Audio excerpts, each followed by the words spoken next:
Have you ever looked into her eyes and felt a storm you couldn't name, a sweetness that dulled your caution, a gaze that made you forget the edge of your own sword? Brother, this is not poetry. This is design. There is a realm of knowledge that modern man has abandoned, not because it is false, but because it is too costly to know. Socrates did not avoid this knowledge. He walked into it. And what he discovered was not a hatred of women, but a truth about them that still stalks the soul of man today.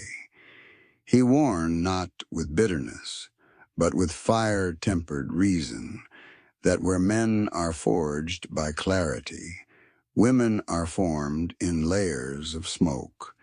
He did not say this to degrade, but to awaken.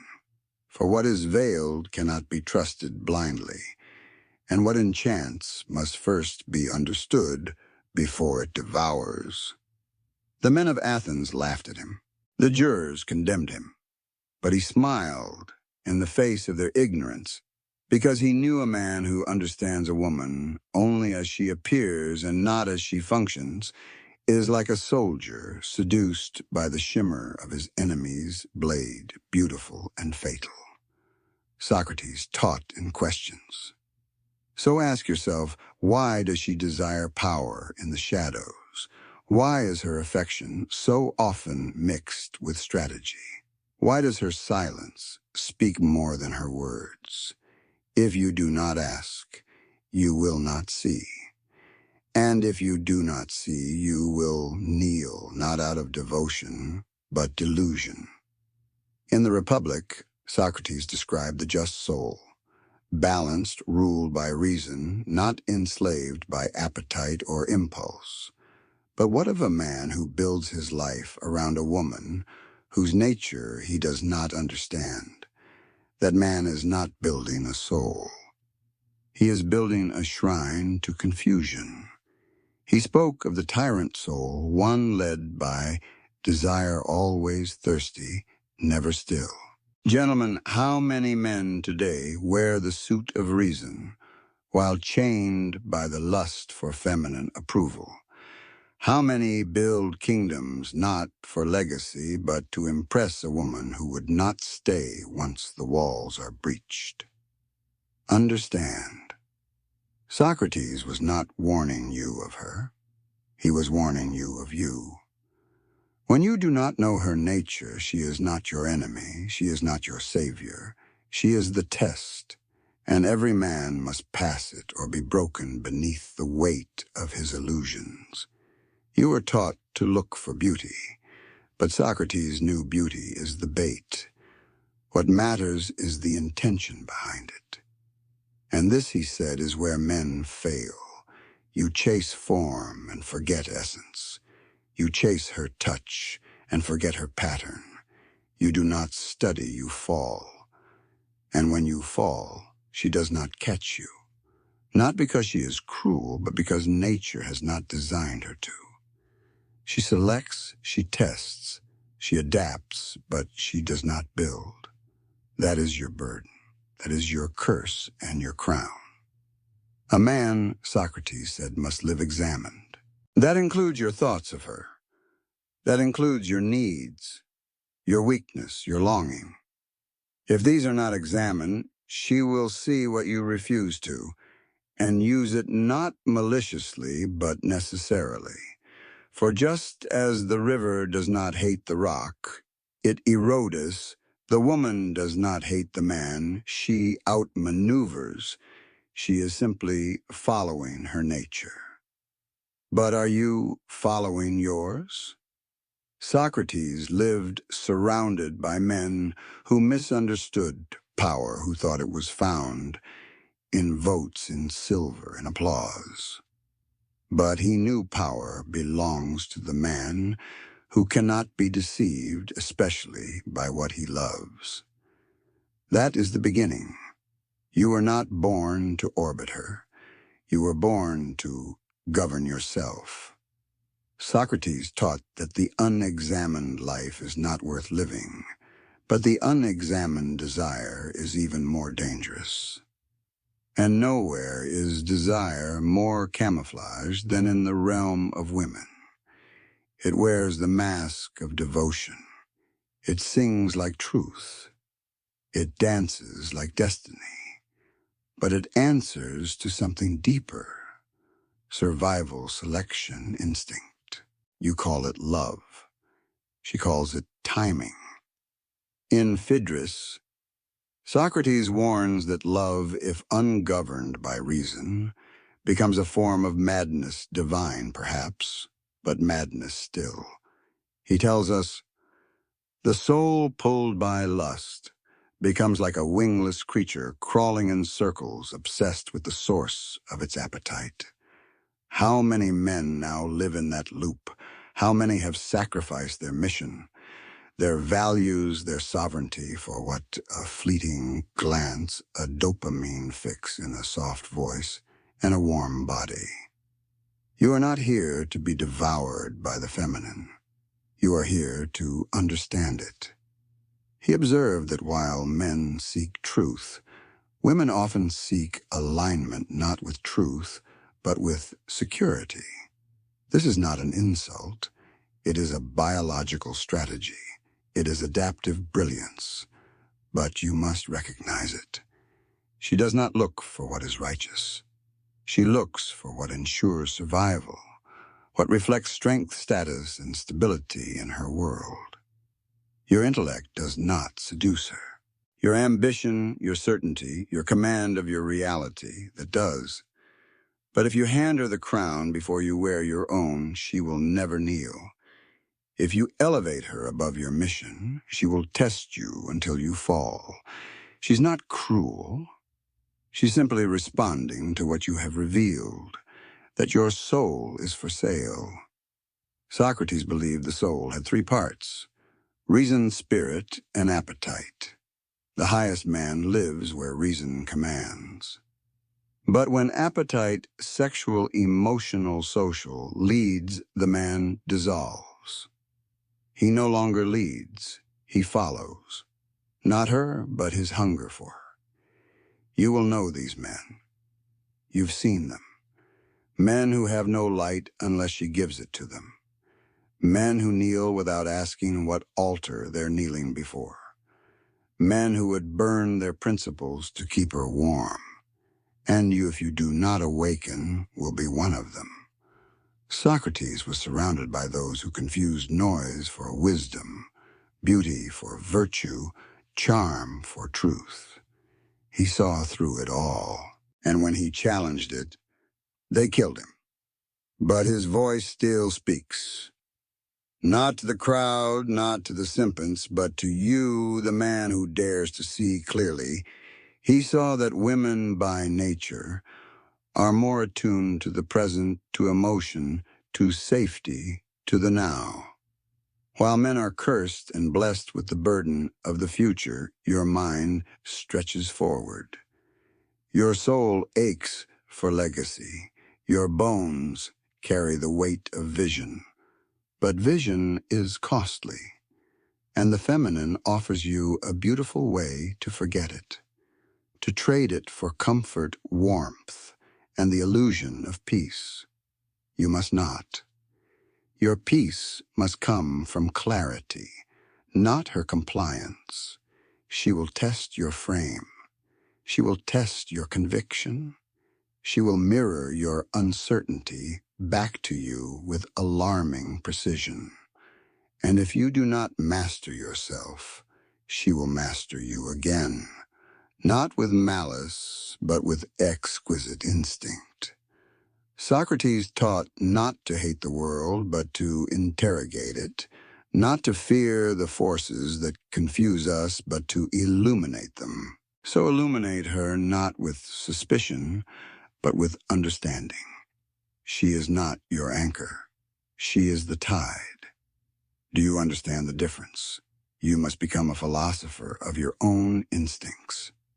Socrates warned in silence more than in speech, and that man's downfall does not come from the spear or the state, but from the desires he refuses to study.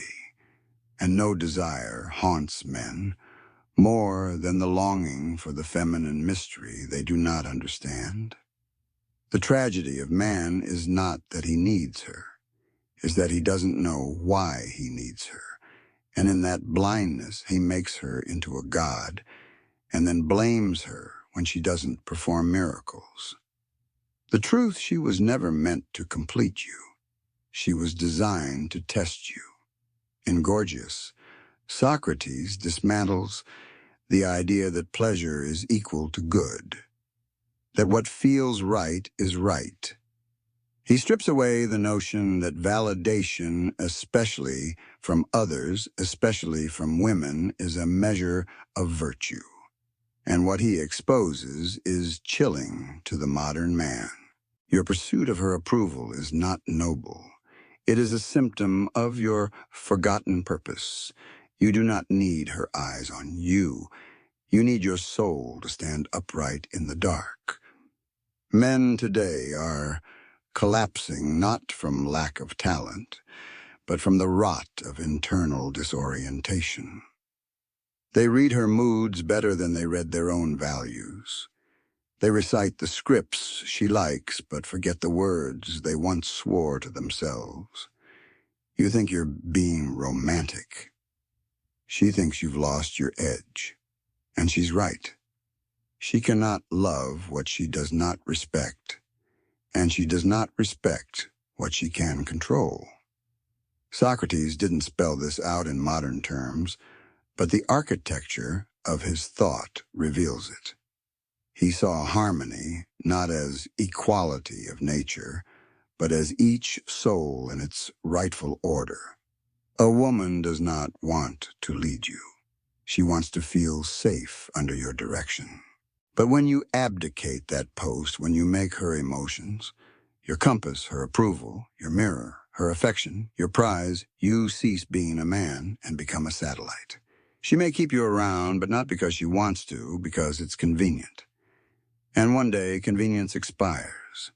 The world is filled with men who thought they could win her love by worshiping her. But love is not won through worship. It is won through sovereignty. In Menos, Socrates asks whether virtue can be taught, but more importantly, he questions whether men even recognize it anymore. The same must be asked today. Do you know what masculine virtue is? Do you know what it looks like before you offer it to her? Or have you mistaken devotion for discipline, lust for loyalty, compliance for love? She doesn't want you broken. She doesn't want you needy. She doesn't even want you nice. She wants you real. And the real man does not orbit the feminine. He orbits the good, the true, the just, and invites her to walk with him only if she can move in rhythm with that orbit. When she sees you live by principle, not by persuasion, when she sees you speak with restraint, lead with clarity, and love without losing yourself, she will follow. Not because you demanded it, because you deserved it. That is the paradox Socrates understood. Power does not come from seeking it. It comes from being the kind of man who does not need it from anyone else, especially from her. The moment you stop seeking her favor and start seeking your form, not the form of your flesh, but the form of your essence, you become untouchable. Not because you are hardened, but because you are whole. Wholeness is the forgotten wealth of man. The temples of ancient Athens stood not for comfort, but for virtue etched in stone, measured in trials, whispered into the ears of men by the likes of Socrates. Know thyself not. Please her, not serve her, not become what she desires, but know. For in knowing there is power, and in power there is peace. But most men today are not at peace. They are at war not with her, but with the lie they tell themselves, that her love will save them, that her body will cure their restlessness, that her smile is a substitute for selfhood. This is not love. This is intoxication, and every philosopher knows the drunk cannot see the truth. Socrates spoke often of forms, the ideal realities behind our earthly shadows. There is a form of womanhood, just as there is a form of manhood. But modern men chase only the shadow, the curves, the eyes, the promises made in perfume and posture. And they forget to ask, what does this form serve? What does it protect? What does it devour? She is not evil. She is efficient. She is not deceptive. She is adaptive. She is not broken. She is complex. She is calibrated for survival, not yours, but hers. Her instincts are sharper than your fantasies. Her decisions are faster than your affections. And when your gaze is clouded by lust or longing, she sees what you do not, your weakness. Socrates never said this directly, but it's hidden in his dialogues. You are either governed by reason or governed by desire. There is no third kingdom. The man who falls into her without a map does not become free. He becomes lost, smiling perhaps, but drowning. And what is his fate to blame her for the undertow he never trained for? But a man trained in reason, a man who has interrogated his instincts, who has stared down his thirst, who has unmasked the illusion before it seduced him. That man does not drown. He sails.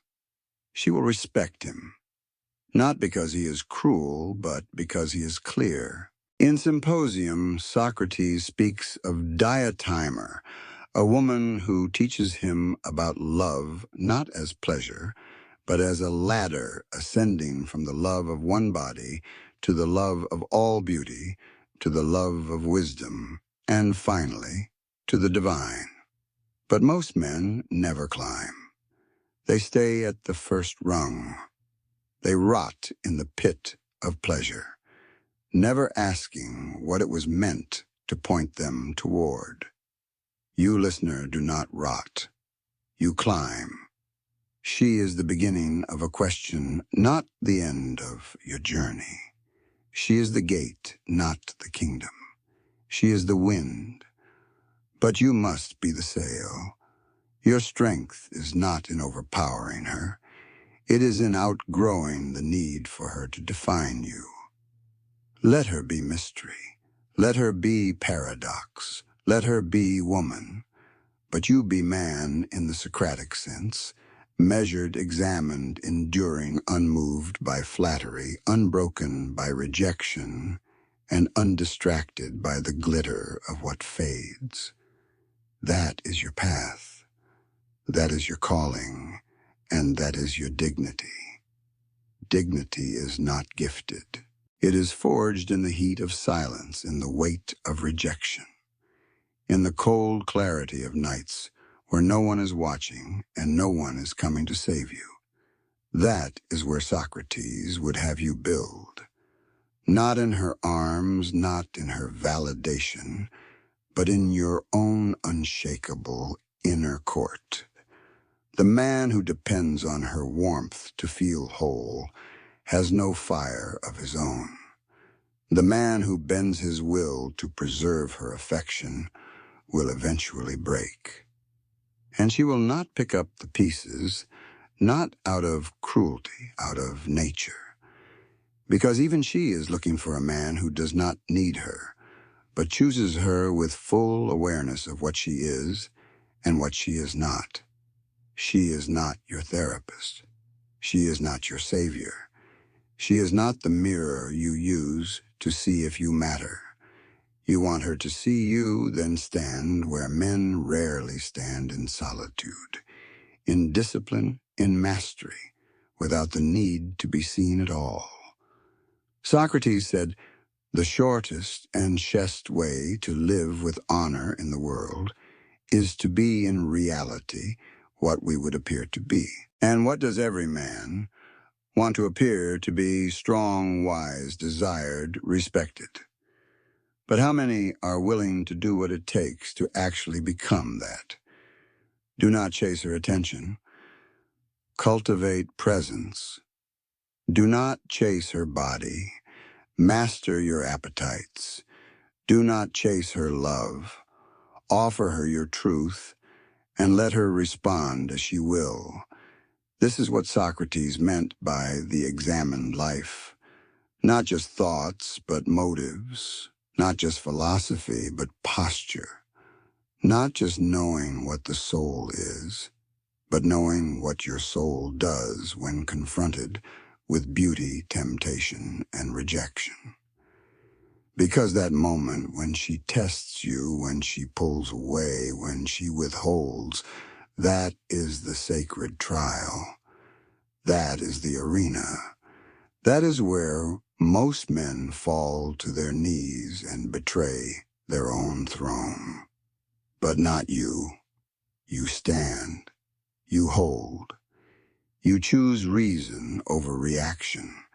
You understand that she is not the obstacle. She is the signal. If her affection shatters your focus, the weakness was already in you. If her silence breaks your spirit, the silence was always yours. Do not resent her for being what nature made her. Study her, learn her respect, her design without surrendering to it. She is wind, remember. Uncatchable, changeable, wild. But you are the mast. You do not rage when the wind shifts. You adjust your sail. That is manhood, not control, not conquest, but unbreakable orientation. This is the secret the world will not tell you. This is the truth. Your schools and scripts and soft philosophies are buried under a pile of convenient lies. But Socrates, he whispered it still through every parable, every paradox, every poisoned cup. Be unshaken, because when you are unshaken, she will feel it. Not in fear, but in awe, and she will know, this one cannot be moved. And when she knows you cannot be moved, she will do what her nature demands. She will orbit not out of submission, but selection not as a prize to your posture, but as a response to your power. For women, in the truest sense, do not fall for men. They align with them. They mirror strength, not sympathy. They follow rhythm, not words. They seek heat, not the flame that dances, but the one that endures. Socrates would never have begged for her loyalty. He would have simply become the man to whom loyalty is a natural response, because he understood the hierarchy of energies, that what is grounded governs what is fluid. And you, man, are not meant to chase water with empty hands. You are meant to build a channel and let it flow. The world today will tell you to submit to her emotions, to soothe, to please, to adapt. And in doing so, it tells you to betray the one law written into your bones. Do not bend unless bending is your will. Because once you begin to fold to earn her favor, you will fold again and again and again until you are no longer a man, but a memory. There is no equilibrium where self-betrayal is the currency of love. There is no intimacy without integrity. Do you want to know the kind of man a woman cannot leave? It is not the richest, not the most handsome, not the most poetic. It is the man who could walk away and still be whole.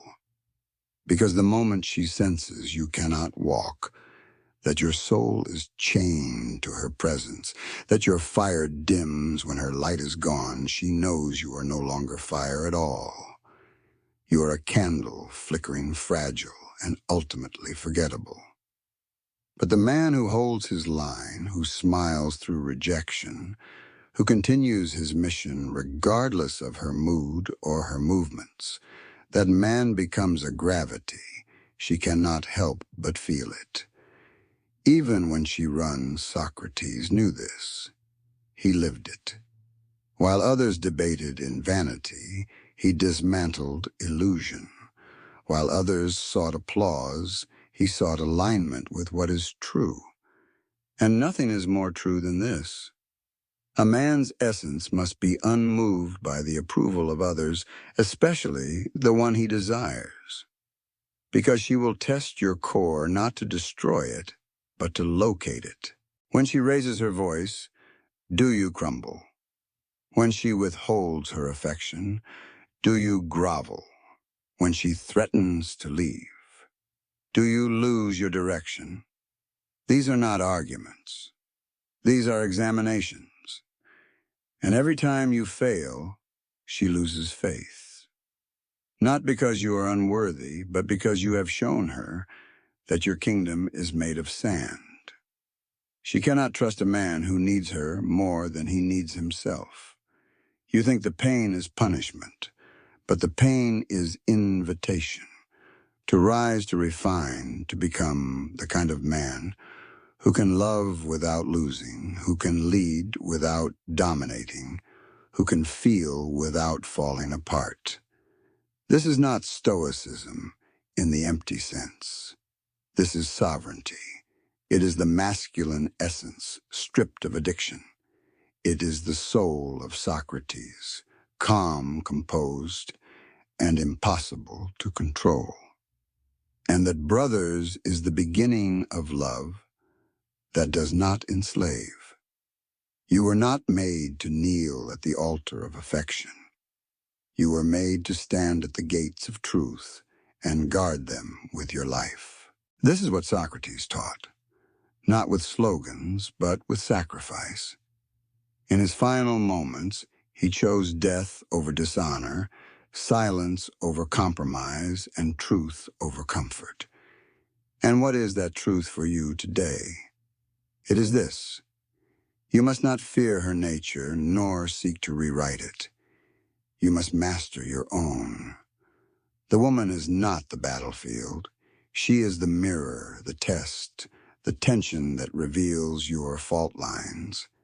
And most men fail because they were never taught that the feminine is not here to complete your soul. She is here to challenge it. If you embrace that, she becomes the forge. If you resist it, she becomes the flame that burns you. Do not ask her to be simpler, become wiser. Do not ask her to stay. Become the man she doesn't want to leave. Do not ask her to soothe your wounds. Heal yourself so deeply that your scars become scripture. In the end, Socrates gave no commandments. He asked questions, questions sharp enough to pierce the illusion, to wake the soul, to strip away every mask we wear. And if you dare to follow that path, you will lose things, illusions, addictions, entitlements. But what you gain is everything.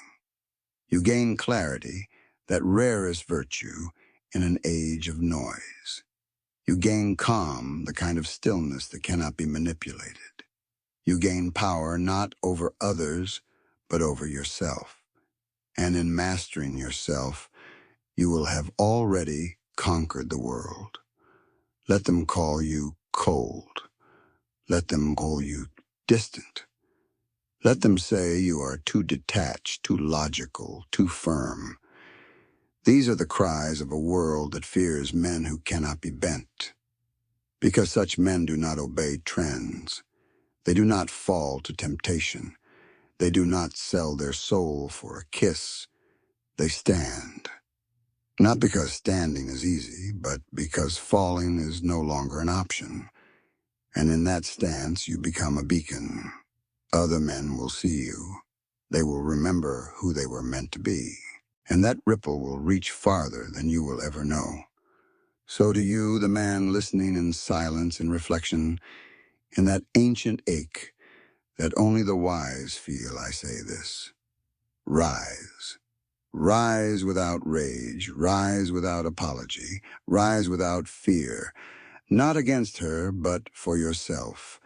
Do not run from her tests. Do not resent her power. Simply meet it with something greater, your own unshakable being.